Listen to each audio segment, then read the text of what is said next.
दोस्तों, परम ज्ञान की दुनिया में आपका स्वागत है। रात का अंधेरा विजयगढ़ के महल पर इस तरह पसरा था जैसे किसी ने आसमान से काली चादर डाल दी हो। हवा में नमी थी पर बादल नहीं थे। फिर भी दीवारें सिसकती हुई लगती थीं। महल के ऊंचे बुर्ज पर टंगा सुनहरे पिंजरे में बैठा तोता पूरी तरह शांत था। उसकी आंखें खुली थीं पर पलकें नहीं झपक रही थीं। नीचे आंगन में मशालें जल रही थीं। पहरेदार इधर उधर टहल रहे थे, लेकिन हर किसी के कदमों में एक अनजाना डर था, क्योंकि यह वही रात थी जब तोता नहीं बोला था। विजयगढ़ में यह चुप्पी किसी अभिशाप से कम नहीं मानी जाती थी। पिछले 20 वर्षों में जब जब वह तोता पूरी रात चुप रहा, अगली सुबह महल में किसी न किसी की लाश मिली थी। कभी मंत्री, कभी दासी, कभी सैनिक। किसी को नहीं पता था कि अगला कौन होगा, लेकिन सब जानते थे कि कुछ न कुछ होने वाला है। राजकुमारी अन्वेषा अपने कक्ष की खिड़की से उस पिंजरे को देख रही थी। चांद आधा ढका हुआ था और उसकी रोशनी सीधे तोते की आंखों पर पड़ रही थी। अन्वेषा का दिल तेजी से धड़क रहा था। बचपन से वह जानती थी कि यह तोता साधारण नहीं है। जब वह छोटी थी तो यही तोता उसे कहानियां सुनाता था, पर वे कहानियां भविष्य की होती थीं। कई बार उसने राजकुमारी को ऐसे नाम बताए थे जिनके बारे में वह कुछ भी नहीं जानती थी, और कुछ दिनों बाद वही नाम किसी हादसे या षड्यंत्र में सामने आते थे। अन्वेषा ही एकमात्र थी जो उसके शब्दों का मतलब समझ पाती थी, मगर आज वह बिल्कुल चुप था, और यह चुप्पी अन्वेषा के भीतर किसी पुराने डर को जगा रही थी, उस डर को जिसे वह वर्षों से दबाती आ रही थी। महल के भीतर राजा विक्रम सिंह बेचैन होकर सिंहासन कक्ष में टहल रहे थे। उनकी आंखों के नीचे गहरे काले घेरे थे। मंत्री कुछ दूरी पर खड़े थे, कोई बोलने की हिम्मत नहीं कर रहा था। राजा ने धीमी आवाज में कहा, आज फिर वही रात है। यह कहते हुए उनकी मुट्ठियां भींच गईं। उन्हें याद था पिछली बार क्या हुआ था। उनके सबसे भरोसेमंद सेनापति की मौत। कोई जहर नहीं, कोई घाव नहीं, बस नींद में ही उसकी सांसें रुक गई थीं। और सुबह तोता बोला था। राजा ने देखा पर समझा नहीं। उस दिन से राजा को लगता था कि यह तोता केवल भविष्य नहीं बताता, बल्कि किसी पुराने पाप की याद दिलाता है। अन्वेषा अपने कमरे से बाहर निकली और लंबे गलियारे में चलने लगी। दीवारों पर लगे दीपक टिमटिमा रहे थे, जैसे वे भी डर रहे हों। उसके कदम अनजाने में उसी दिशा में बढ़ रहे थे जहां तोते का पिंजरा था। हर कदम के साथ उसे अपनी मां की आवाज सुनाई दे रही थी, इस तोते से दूर रहना अन्वेषा। यह तुम्हारी रक्षा करता है, पर यही तुम्हारी कैद भी है। उसकी मां की मृत्यु भी एक ऐसी ही रात के बाद हुई थी जब तोता पूरी रात चुप रहा था। तब अन्वेषा सिर्फ 10 साल की थी। वह कभी नहीं भूल पाई कि सुबह मां का निर्जीव शरीर देखा था, और उसी पल तोते ने पहली बार उसकी ओर देखकर कहा था, अब वह जानती है। जब अन्वेषा बुर्ज पर पहुंची तो पहरेदारों ने उसे रोकने की कोशिश की, लेकिन उसकी आंखों में ऐसा कुछ था कि वे पीछे हट गए। वह पिंजरे के सामने खड़ी हो गई। तोता अब भी शांत था, पर उसकी आंखें सीधे अन्वेषा को देख रही थीं। एक पल के लिए ऐसा लगा जैसे वह कुछ कहना चाहता हो, लेकिन शब्द उसके गले में अटक गए हों। अन्वेषा ने धीमी आवाज में कहा, आज क्यों नहीं बोल रहे हो? तोते ने सिर थोड़ा झुकाया। यह एक ऐसा इशारा था जिसे कोई और नहीं समझ सकता था। अन्वेषा का दिल बैठ गया। इसका मतलब था खतरा महल के बाहर नहीं, अंदर है, और यह खतरा उससे जुड़ा हुआ है। इसी बीच महल के नीचे के हिस्से में एक दासी भागती हुई रसोई की ओर जा रही थी। उसका चेहरा पीला पड़ चुका था। उसने कुछ देखा था, कुछ ऐसा जो उसे नहीं देखना चाहिए था। अंधेरे गलियारे में किसी ने उसका रास्ता रोका। वह चीख भी नहीं पाई। उसकी चीख महल की मोटी दीवारों में ही दब गई। उसी पल ऊपर बुर्ज पर तोते ने पहली बार पंख फड़फड़ाए। यह आवाज अन्वेषा के कानों में हथौड़े की तरह गूंजी। उसे पता चल गया, पहला मोहरा गिर चुका है, लेकिन अभी मौत सामने नहीं आई थी, और यही बात सबसे ज्यादा डरावनी थी। राजा के कक्ष में अचानक एक पुराना दरवाजा अपने आप खुल गया। मंत्री घबरा गए। उस कमरे में एक संदूक रखा था जिसे वर्षों से किसी ने नहीं खोला था। राजा जानते थे कि उसके अंदर क्या है, वही रहस्य जिसके कारण यह तोता महल में लाया गया था। उनके हाथ कांप रहे थे। तभी बाहर से महल में शोर मचा, किसी के गिरने की आवाज, किसी के रोने की, लेकिन कोई स्पष्ट बात सामने नहीं आ रही थी। राजा ने महसूस किया कि आज की रात पहले जैसी नहीं है। इस बार मौत केवल किसी एक इंसान तक सीमित नहीं रहने वाली थी। अन्वेषा ने पिंजरे के पास बैठकर आंखें बंद कर लीं। उसके कानों में अब तोते की आवाज गूंजने लगी थी। बिना बोले सीधे उसके मन में। शब्द टूटे फूटे थे, लेकिन अर्थ साफ था। समय आ गया है, सच्चाई बाहर आएगी या सब खत्म हो जाएगा। अन्वेषा की सांस रुक गई। उसे पहली बार एहसास हुआ कि यह तोता उसका रक्षक नहीं, बल्कि किसी बहुत बड़े खेल का हिस्सा है। एक ऐसा खेल जिसकी शुरुआत उसके जन्म से पहले हो चुकी थी और शायद उसका अंत भी उसी से जुड़ा था। नीचे आंगन में मशालें एक एक कर बुझने लगी। हवा अचानक तेज हो गई। महल जैसे कराह उठा। उसी पल तोते ने पहली बार शब्द बोले, बहुत धीरे, बहुत साफ। आज राजकुमारी को चुनना होगा। यह सुनते ही अन्वेषा की आंखें खुल गईं। उसका चेहरा सख्त हो चुका था। वह जान गई थी कि अब पीछे हटने का कोई रास्ता नहीं है, क्योंकि अगर उसने नहीं चुना तो विजयगढ़ का अगला सूरज शायद कभी उगेगा ही नहीं। अन्वेषा धीरे धीरे खड़ी हुई। उसके भीतर डर अब किसी ठंडी चीज की तरह जम चुका था, लेकिन उसी के नीचे एक अजीब सी स्पष्टता भी जन्म ले रही थी। उसने पहली बार महसूस किया कि यह रात उसे तोड़ने नहीं बल्कि गढ़ने आई है। पिंजरे के पास खड़े होकर उसने महल की ओर देखा। वही महल जिसे वह अपना घर मानती थी, अब उसे एक जाल की तरह दिख रहा था। हर गलियारा, हर दरवाजा, हर छाया किसी रहस्य को छुपाए खड़ी थी। तोते की आंखें अब भी उसी पर टिकी थीं, मानो वह उसके अगले कदम की प्रतीक्षा कर रहा हो। अन्वेषा को लगा जैसे यह चुप्पी अब उसकी परीक्षा ले रही है। अगर वह डरी तो सब हार जाएगी। उसी समय नीचे आंगन में अफरा तफरी मच गई। सैनिक मशालें लेकर इधर उधर दौड़ रहे थे। किसी ने चिल्लाकर कहा कि एक दासी गायब है। किसी ने कहा कि रसोई के पास खून के निशान मिले हैं, लेकिन कोई शव नहीं था। यह बात डर को और गहरा कर रही थी, क्योंकि विजयगढ़ में लाशें छुपती नहीं थीं, वे खुद सामने आ जाती थीं। राजा विक्रम सिंह को जब यह सूचना मिली तो उनका चेहरा सफेद पड़ गया। उन्हें समझ आ गया कि यह खेल अब पुराने नियमों से नहीं चल रहा। यह वही संकेत था जिसका डर उन्हें वर्षों से सताता रहा था, कि एक दिन तोता बोलेगा नहीं बल्कि हालात बोलेंगे। अन्वेषा सीढ़ियां उतरते हुए हर कदम पर अपने बचपन की यादों से टकरा रही थी।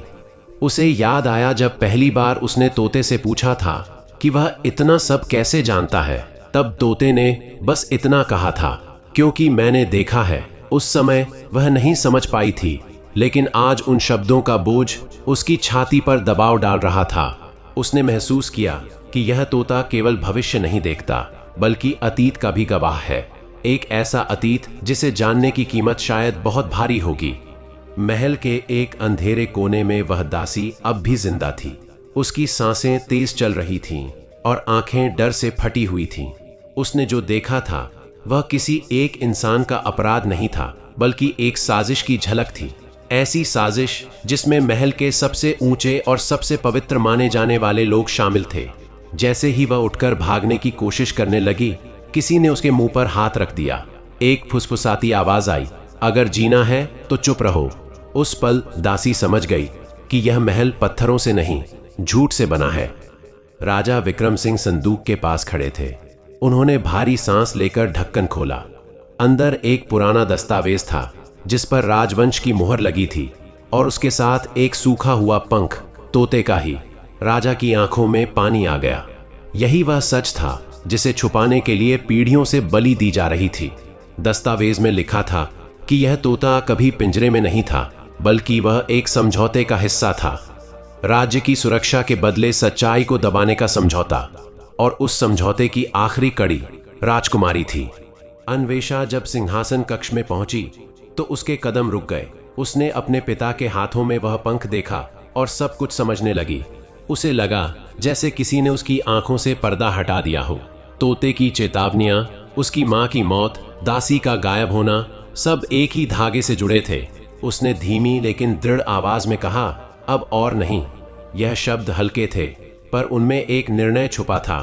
राजा ने उसकी ओर देखा और पहली बार उन्हें अपनी बेटी नहीं, बल्कि उस फैसले की परछाई दिखी जिससे वे हमेशा भागते रहे थे। उसी पल महल के बाहर से एक तेज आवाज गूंजी, जैसे किसी ने भारी दरवाजा तोड़ दिया हो। हवा और तेज हो गई। मशालें फिर से जल उठीं। ऊपर बुर्ज पर तोता जोर से बोला, सच खुल रहा है। यह आवाज पूरे विजयगढ़ में गूंज गई। लोग रुक गए, सैनिक ठिठक गए और अन्वेषा ने महसूस किया कि अब कहानी वापस नहीं मुड़ सकती। जो भी छुपा था वह सामने आने वाला है और इसकी कीमत शायद वही चुकाएगी जिसके नाम से यह कहानी शुरू हुई थी। महल के फाटक के पास उठी वह आवाज किसी एक दरवाजे की नहीं थी, बल्कि जैसे पूरे विजयगढ़ की नींव हिल गई हो। पत्थर चरमराए, घोड़े हिनहिनाए और पहरेदारों के हाथों से भाले छूट गए। बाहर से आती गूंजती पदचापों में कोई लय नहीं थी, कोई सेना नहीं दिख रही थी। फिर भी ऐसा लग रहा था मानो कोई अदृश्य शक्ति महल की ओर बढ़ रही हो। राजा विक्रम सिंह ने अन्वेषा की ओर देखा और पहली बार उनकी आंखों में डर के साथ साथ एक तरह की राहत भी थी, जैसे वर्षों से ढोया गया बोझ अब किसी और के कंधों पर आने वाला हो। अन्वेषा ने यह सब देखा और समझ गई कि उसका पिता सच से नहीं बल्कि उसके परिणामों से डरता रहा है। अन्वेषा ने बिना कुछ कहे सिंहासन कक्ष की खिड़की खोली। बाहर हवा में अजीब सी सरसराहट थी, जैसे किसी ने फुसफुसाते हुए पूरे महल को चेतावनी दी हो। उसी पल उसे एहसास हुआ कि यह सब केवल सत्ता या राजवंश का खेल नहीं है, बल्कि किसी बहुत पुराने नियम का उल्लंघन होने जा रहा है। उसके भीतर एक सवाल उठ रहा था, अगर यह तोता सच का पहरेदार है तो फिर अब तक इतने निर्दोष क्यों मरे? क्या सच की रक्षा हमेशा खून मांगती है? यह सवाल उसके भीतर तीर की तरह चुभ गया। महल के नीचे तहखाने में वह दासी अब भी छुपी हुई थी। उसकी हथेलियां कांप रही थीं, होंठ सूख चुके थे, लेकिन उसकी आंखों में अब केवल डर नहीं बल्कि क्रोध भी था। उसने जो देखा था उसे वह भूल नहीं सकती थी। राजा के कुछ मंत्रियों को महल के एक गुप्त कक्ष में उस पुराने दस्तावेज की नकल करते हुए और यह तय करते हुए कि अगली बलि कौन होगी। वह समझ चुकी थी कि जिन लोगों को वह देवतुल्य मानती थी वे ही इस अभिशाप को जिंदा रखे हुए हैं। वह जानती थी कि अगर वह बाहर आई तो शायद मारी जाएगी, लेकिन अगर चुप रही तो यह सिलसिला कभी खत्म नहीं होगा। ऊपर बुर्ज पर तोता अब लगातार बोल रहा था, लेकिन उसके शब्द आम लोगों को समझ नहीं आ रहे थे। वह किसी पुरानी भाषा में बोल रहा था जिसे केवल अन्वेषा का मन समझ पा रहा था। उन शब्दों में कोई आदेश नहीं था, बल्कि एक विनती थी, जैसे वह भी इस अंतहीन चक्र से मुक्त होना चाहता हो। अन्वेषा को पहली बार महसूस हुआ कि यह तोता भी एक कैदी है, बस उसका पिंजरा सोने का है और उसका बंधन शब्दों का। राजा विक्रम सिंह ने दस्तावेज को मोड़कर अपने हाथों में भींच लिया। उनके सामने उनके पूर्वजों के चेहरे तैरने लगे। वे राजा जिन्होंने इस समझौते को स्वीकार किया था, जिन्होंने राज्य को बचाने के लिए सच्चाई को कुर्बान किया था। उन्होंने सोचा था कि यह बोझ अगली पीढ़ी तक नहीं जाएगा, लेकिन हर पीढ़ी ने इसे अगले कंधे पर डाल दिया। आज पहली बार उन्हें एहसास हुआ कि यह बोझ नहीं बल्कि कायरता की विरासत थी। उन्होंने धीमी आवाज में कहा, अगर आज नहीं रुका तो कभी नहीं रुकेगा। अन्वेषा ने उनकी ओर देखा और बिना किसी भय के कहा, तो फिर आज ही रुकेगा। उसके शब्दों में कोई क्रोध नहीं था, बस एक ठंडा निश्चय था। उसी क्षण महल के भीतर कहीं से चीख सुनाई दी। वह दासी भागते हुए ऊपर की ओर आ रही थी। पहरेदार उसे रोकने दौड़े, लेकिन वह चीखते हुए सच उगलती चली जा रही थी। हर शब्द एक हथौड़े की तरह मंत्रियों के चेहरों पर पड़ रहा था। सभा में खड़े लोग सन्न रह गए। जो बातें केवल फुसफुसाहटों में थीं, वे अब खुले आकाश के नीचे आ चुकी थीं। तोते की आवाज अचानक रुक गई। वह चुप हो गया, लेकिन यह चुप्पी पहले जैसी नहीं थी। इसमें डर नहीं था, बल्कि प्रतीक्षा थी। अन्वेषा समझ गई कि अब चुनाव उसका नहीं बल्कि सबका है। या तो यह महल सच को स्वीकार करेगा या फिर अपने ही झूठ में डूब जाएगा। उसने आगे बढ़कर वह सूखा पंख अपने हाथ में लिया। जैसे ही उसकी उंगलियां उसे छूने लगीं, उसे लगा मानो किसी ने उसकी नसों में आग भर दी हो। उसे दृश्य दिखने लगे, पुराने राजा, बलि चढ़ते लोग और हर बार चुप खड़ा यह तोता। महल के आंगन में लोग जमा हो चुके थे। हवा अब स्थिर हो गई थी, जैसे वह भी फैसला सुनने के लिए रुक गई हो। अन्वेषा ने ऊंची आवाज में कहा कि यह समझौता आज यहीं खत्म होगा। मंत्री चिल्लाने लगे, किसी ने विरोध किया, किसी ने डर से सिर झुका लिया। राजा विक्रम सिंह ने पहली बार सिंहासन से उतरकर आम लोगों के बीच कदम रखा। उनका यह कदम अपने आप में एक स्वीकारोक्ति था। उन्होंने कहा कि अब कोई बलि नहीं दी जाएगी, चाहे परिणाम कुछ भी हो। उसी पल बुर्ज पर पिंजरा टूट गया। कोई हथौड़ा नहीं चला, कोई हाथ नहीं लगा, बस पिंजरे की सलाखें अपने आप गिरने लगी। तोता पहली बार खुले आकाश में उड़ा। उसके पंखों की आवाज पूरे महल में गूंज गई। लोगों ने डर और आश्चर्य से उसे देखा। वह सीधे आकाश की ओर नहीं गया, बल्कि महल के बीचों बीच मंडराता रहा, जैसे यह देख रहा हो कि उसका काम पूरा हुआ या नहीं। जैसे ही तोता उड़कर दूर हुआ, महल में वर्षों से जमी एक अजीब सी भारी हवा हल्की होने लगी। लोग एक दूसरे को देखने लगे, जैसे पहली बार जागे हों। अन्वेषा ने गहरी सांस ली, लेकिन वह जानती थी कि यह अंत नहीं है। सच सामने आ चुका था, पर उसकी कीमत चुकानी अभी बाकी थी, क्योंकि सच हमेशा आजादी नहीं देता, कभी कभी वह केवल जिम्मेदारी देता है। राजा विक्रम सिंह ने अन्वेषा की ओर देखा। उनकी आंखों में अब डर नहीं था, सिर्फ थकान थी।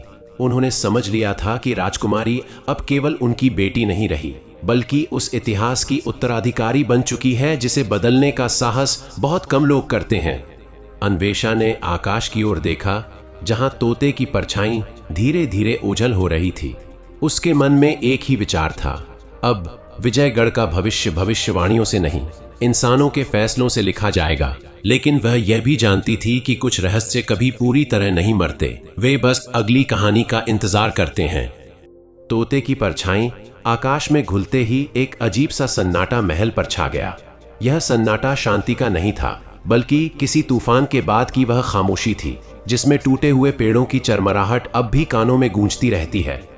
अन्वेषा ने महसूस किया कि लोग उसे देख रहे हैं, कुछ उम्मीद से, कुछ डर से और कुछ घृणा से। सच को सामने लाने वाला हमेशा नायक नहीं बनता, कई बार वह सबसे बड़ा खतरा बन जाता है। उसने अपने भीतर उठती इस सच्चाई को स्वीकार किया और सीधी खड़ी रही, मानो अपने ही फैसले के सामने झुकने से इनकार कर रही हो। महल के गलियारों में अब फुसफुसाहटें तेज हो गई थीं। जिन मंत्रियों ने अब तक सिर झुकाए रखा था, वे एक दूसरे को इशारों में समझाने लगे कि यह खेल अभी खत्म नहीं हुआ है। समझौता टूटने का मतलब था पुराने नियमों का अंत, लेकिन साथ ही नए अराजक समय की शुरुआत। कुछ चेहरे ऐसे भी थे जिन पर डर के नीचे क्रोध उभर रहा था। वे जानते थे कि अगर यह राजकुमारी सत्ता में आई तो उनकी वर्षों की बनाई दीवारें एक एक कर गिर जाएंगी। तहखाने से बाहर निकलती दासी अब लोगों के बीच खड़ी थी। उसकी आवाज कांप रही थी, लेकिन शब्द साफ थे। उसने वह सब बता दिया जो उसने देखा था, गुप्त कक्ष, नकली दस्तावेज और अगली बलि की योजनाएं। हर वाक्य के साथ महल की नींव में दरारें पड़ती जा रही थीं। कुछ सैनिकों ने नजरें झुका ली, क्योंकि उन्हें भी पहली बार एहसास हुआ कि वे किसकी रक्षा करते आ रहे थे। सच ने जैसे पूरे महल को आईना दिखा दिया था। राजा विक्रम सिंह धीरे धीरे आगे बढ़े। उनका कद आज छोटा नहीं हुआ था, बल्कि और भारी लग रहा था, जिम्मेदारी के बोझ से। उन्होंने ऊंची आवाज में आदेश दिया कि सभी गुप्त कक्षों को सील किया जाए और उन मंत्रियों को हिरासत में लिया जाए जिनके नाम सामने आए हैं। यह आदेश किसी राजा का नहीं, बल्कि एक ऐसे व्यक्ति का था जो अपने किए की कीमत चुकाने को तैयार हो चुका था। लोगों ने पहली बार देखा कि सिंहासन से उतरना कभी कभी शासन से बड़ा फैसला होता है। अन्वेषा महल की सीढ़ियों से नीचे उतरते हुए हर चेहरे को पढ़ रही थी। उसे समझ आ रहा था कि असली लड़ाई अब शुरू होगी। तोता उड़ चुका था, लेकिन जो अभिशाप वह ढो रहा था, उसकी परछाई अब इंसानों के मन में बस चुकी थी। उसने महसूस किया कि भविष्य अब भविष्यवाणियों से नहीं, बल्कि साहस और भय के बीच होने वाले टकराव से बनेगा। यह सोचकर उसके भीतर एक ठंडी दृढ़ता फैल गई। रात धीरे धीरे ढलने लगी थी। पूर्व दिशा में हल्की सी लालिमा उभर आई थी। यह वही सूरज था जिसके न उगने का डर अभी कुछ घंटे पहले सबके मन में बैठा था। लोग आंगन में खड़े उस रोशनी को देख रहे थे, मानो यह कोई चमत्कार हो। लेकिन अन्वेषा जानती थी कि यह चमत्कार नहीं, बल्कि एक चेतावनी है कि हर नई सुबह अपने साथ सवाल भी लाती है। महल की सबसे ऊंची दीवार पर बैठा एक बूढ़ा पहरेदार बुदबुदाया, तोता चला गया। लेकिन क्या सब कुछ सच में खत्म हो गया? उसकी बात किसी ने सुनी नहीं, लेकिन हवा में उसका डर तैरता रहा, क्योंकि हर कोई यह समझ रहा था कि जो शक्ति सदियों से एक पिंजरे में बंधी थी, वह अब आजाद हो चुकी है, और आजादी हमेशा अनुमान से कहीं ज्यादा अनिश्चित होती है। अन्वेषा ने आखिरी बार बुर्ज की ओर देखा। खाली पिंजरा हवा में हल्के से हिल रहा था। उसे लगा जैसे वह पिंजरा नहीं, बल्कि बीता हुआ समय झूल रहा हो। उसने मन ही मन एक वादा किया कि अगर भविष्य में फिर कोई तोता सच का बोझ उठाने के लिए मजबूर किया गया तो वह पिंजरा दोबारा कभी नहीं बनेगा, चाहे इसके लिए उसे कितनी ही कीमत क्यों न चुकानी पड़े। सूरज पूरी तरह निकल आया था। विजयगढ़ जाग चुका था, लेकिन यह जागरण किसी उत्सव जैसा नहीं था। यह उस इंसान की जागृति थी जिसे अब अपने फैसलों की जिम्मेदारी खुद उठानी है। अन्वेषा ने गहरी सांस ली और आगे बढ़ गई। कहानी का एक अध्याय खत्म हो चुका था, लेकिन उसे पता था असल कहानी अब शुरू हो रही है। सुबह की रोशनी जैसे ही महल के पत्थरों से टकराई, विजयगढ़ का हर कोना अपने पुराने रूप से थोड़ा अलग दिखने लगा। वही दीवारें, वही बुर्ज, वही गलियारे, लेकिन उनके भीतर छुपा डर अब खुलकर सामने आने लगा था। लोग अपने अपने घरों से बाहर निकल रहे थे, कोई चुपचाप, कोई सवालों से भरा हुआ।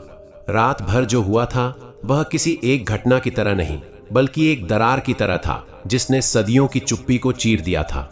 अन्वेषा को महसूस हो रहा था कि अब हर नजर उसके फैसलों को तौलेगी, हर शब्द उसके इरादों को परखेगा। यह सत्ता पाने का क्षण नहीं था, बल्कि उत्तरदायित्व ओढ़ लेने का समय था।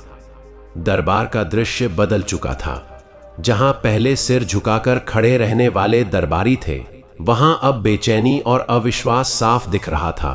कुछ मंत्री हिरासत में थे, कुछ ने अपने कक्षों में खुद को बंद कर लिया था, और कुछ ऐसे भी थे जो अब अचानक अन्वेषा के पक्ष में बोलने लगे थे। वह इस बदलाव को पहचानती थी। यह सच का समर्थन नहीं, बल्कि समय के साथ बहने की आदत थी। उसने तय किया कि वह किसी की वफादारी को शब्दों से नहीं, कर्मों से मापेगी।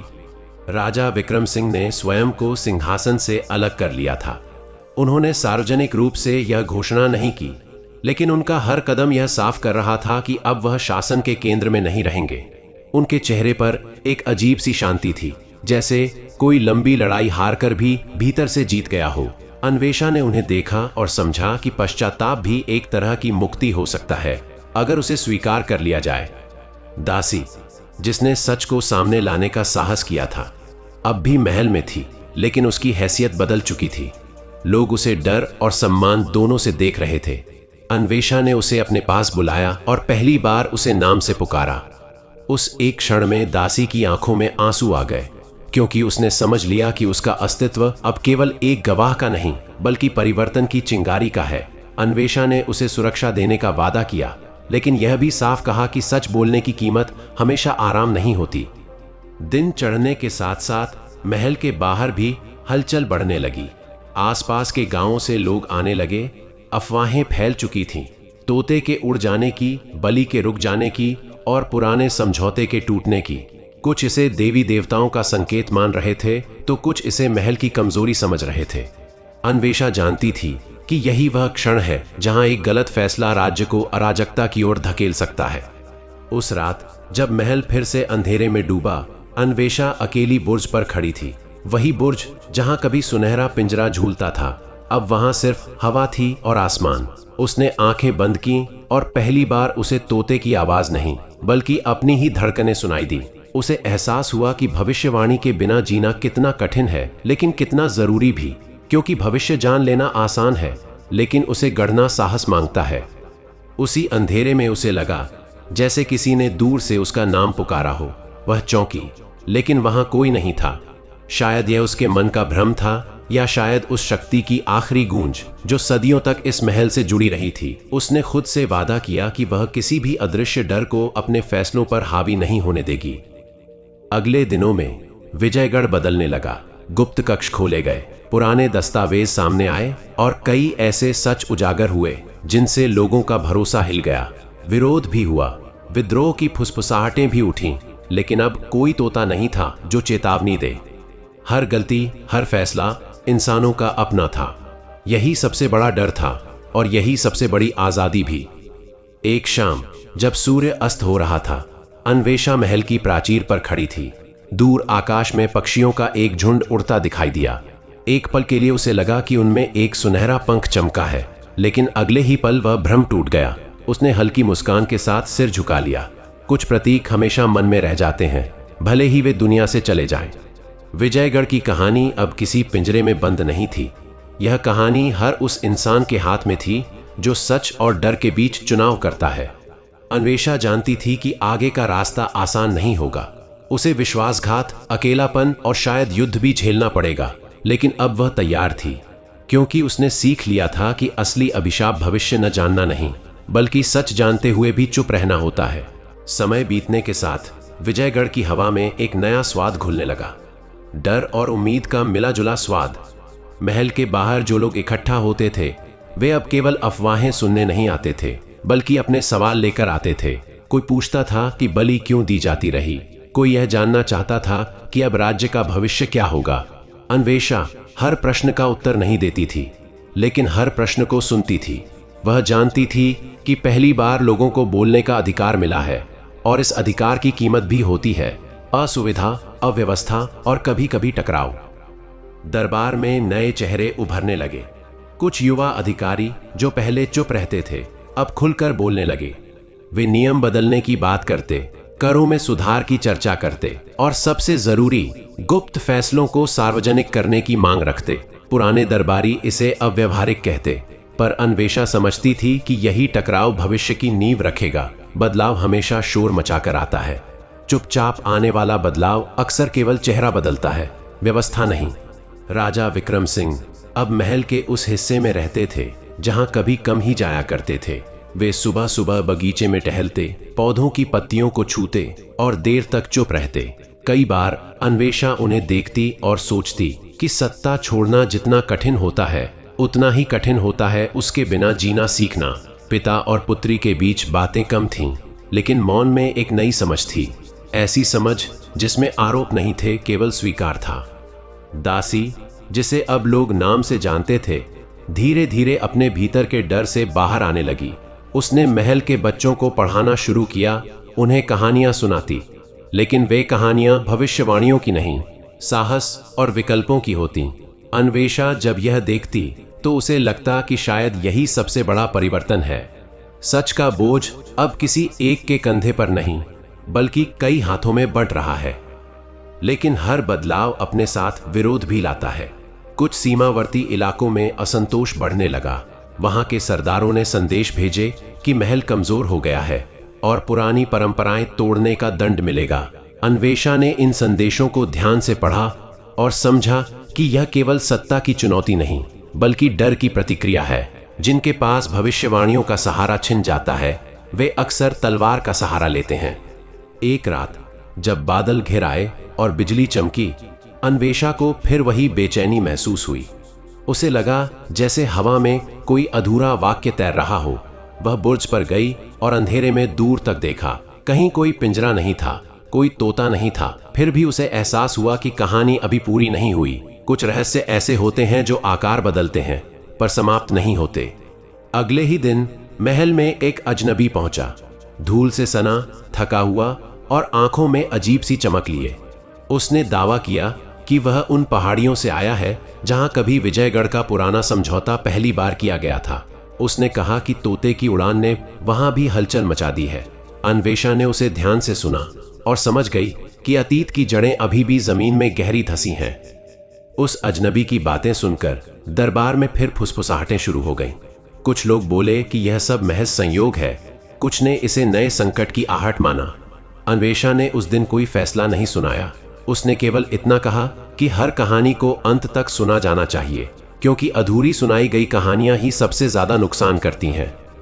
शाम को जब वह अकेली थी, उसने अपने हाथों को देखा। वे हाथ जिन्होंने पंख को छुआ था, जिन्होंने समझौता तोड़ने का निर्णय लिया था। उसे एहसास हुआ कि शक्ति अब प्रतीकों में नहीं, बल्कि जिम्मेदारी में बसती है। उसने मन ही मन स्वीकार किया कि आने वाले दिनों में उसे गलतियां भी होंगी, लेकिन वह उन्हें छुपाएगी नहीं।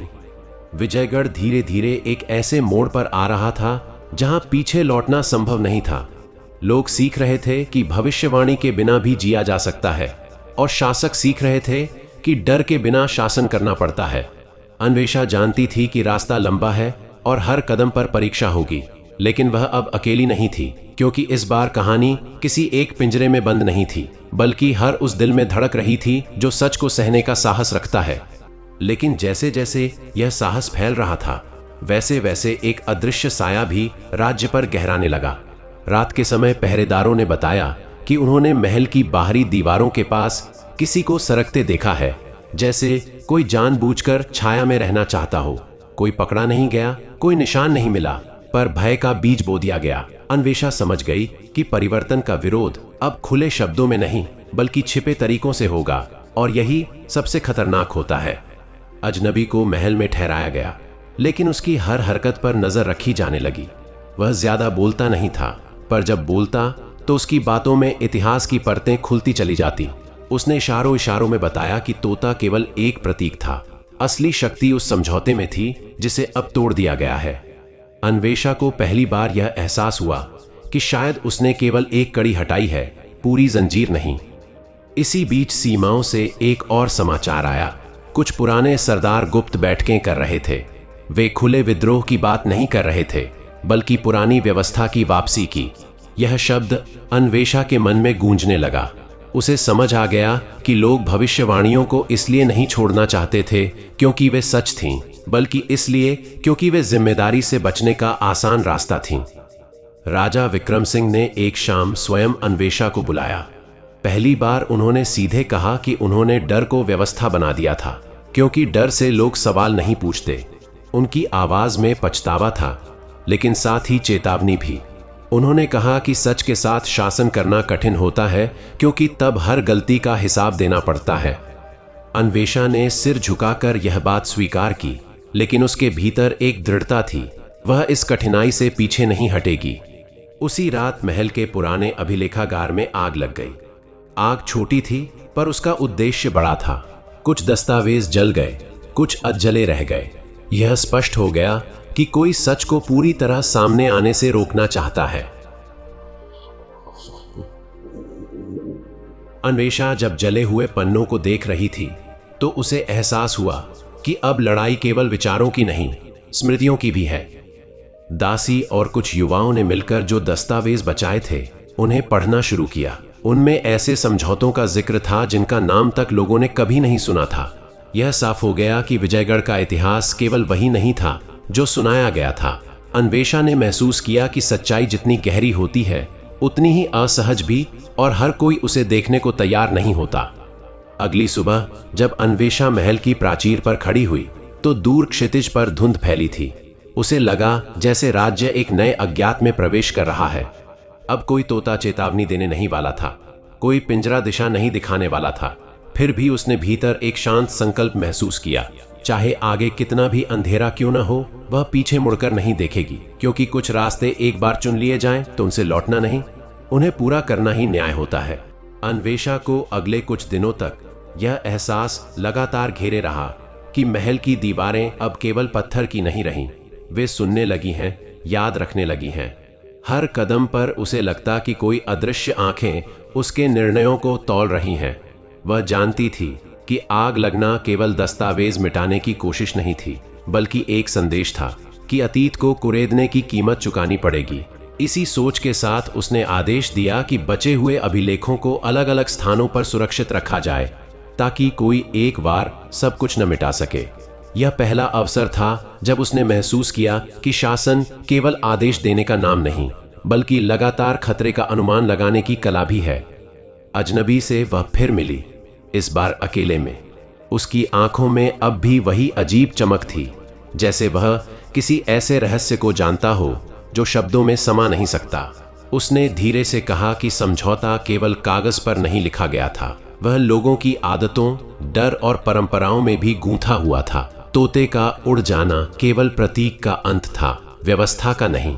अन्वेषा ने पहली बार महसूस किया कि यह लड़ाई जितनी बाहर दिख रही है, उससे कहीं ज्यादा भीतर की है, लोगों के मन में जमी उस आदत के खिलाफ जो उन्हें खुद सोचने से रोकती रही थी।